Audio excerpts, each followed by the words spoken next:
Learning English with English Faculties. Understanding the poem, Fire and Ice by Robert Frost. Robert Frost's Fire and Ice is this tiny, 9-line poem that asks one of the biggest questions you can imagine, and it gives two absolutely chilling answers. It's got to be one of the shortest yet most powerful poems ever, and today we're going to figure out exactly why. So, the poem kicks off with this huge, timeless question. I mean, it's something we've all thought about, right? But what's so interesting is that Frost isn't talking about asteroids or some big cosmic event. No, he's suggesting the real cause of our end is, well, it's a lot closer to home. He's looking right at us. And he presents two options, two potential weapons for our apocalypse, the raw, elemental forces of fire and ice. I mean, they're perfect opposites, aren't they? You've got this explosive, all-consuming heat versus silent, deadly cold.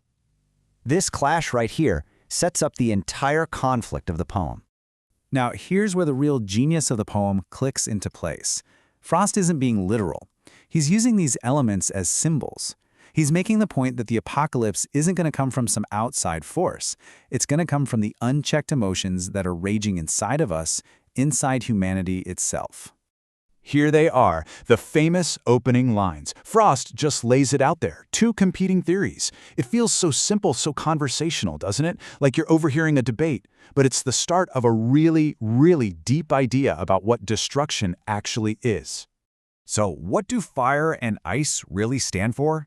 Well, Frost is using them as these incredible metaphors for two of our most powerful and most dangerous emotions, desire and hatred. And honestly, this is the key that unlocks the whole poem. Okay, let's start with fire. This is all about our burning passions. You know, desire, greed, lust, that relentless ambition. Think about a wildfire. It just spreads and spreads, eating up everything in its way, leaving total chaos behind.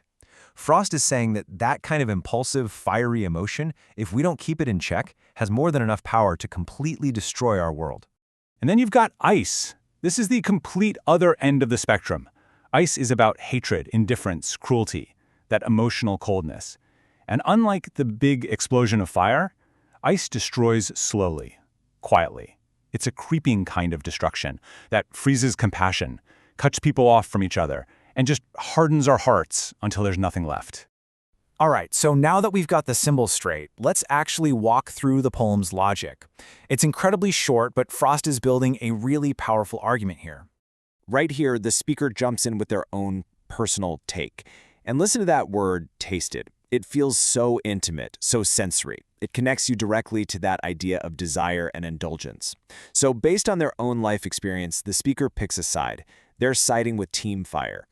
So the speaker's first conclusion is pretty clear. From what they've seen in life, that immediate burning threat of our own desires is probably the most likely way we'll bring about our own end. It's a powerful and, let's be honest, a very recognizable danger.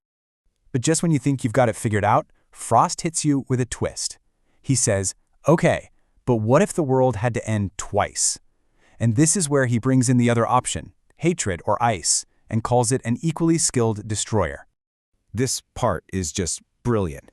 The way he uses the words is also great and would suffice. It's so understated, almost clinical.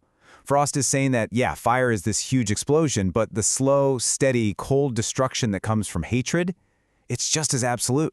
It'll get the job done. Both roads lead to the exact same devastating end.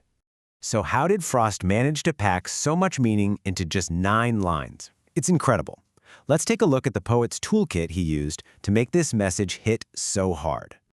First up, there's personification. Fire and ice aren't just things in this poem. He treats them like they're active forces, like they're thinking agents of destruction. They are capable of ending the world, which gives these abstract emotions a really terrifying sense of purpose. Frost also uses a bit of alliteration, which adds this subtle musical touch and makes certain phrases pop. You can hear it when you say it out loud, right? Favor, fire. That soft F sound just links the speaker's choice to the destructive force itself. It's a simple trick, but man, is it effective. The poem's structure is also incredibly clever. If you look at the rhyme scheme, you can see how the ideas are all woven together. The rhymes for fire and desire are all tangled up with the rhymes for ice and suffice. It's like the poem's very structure is showing us how these two opposite forces are perfectly balanced, locked together in their destructive power. So, this poem was written about a century ago. Why are we still talking about it? Why does it still hit so close to home? Well, because its warning about human nature is completely timeless. And really, this is the big takeaway. Frost is telling us to look in the mirror. The greatest dangers we're ever going to face aren't from outer space or forces of nature. They're the forces inside of us, our own unchecked passions, and our own chilling hatreds. It's a pretty humbling message about our need for self-control. And that brings us to the final thought I want to leave you with. When you look at the world right now, which of these two forces do you think is the bigger threat? Is it the fire of our endless desires, our greed and our ambition? Or is it the ice of our growing indifference and intolerance? Frost laid out both options, but he leaves the final judgment up to us.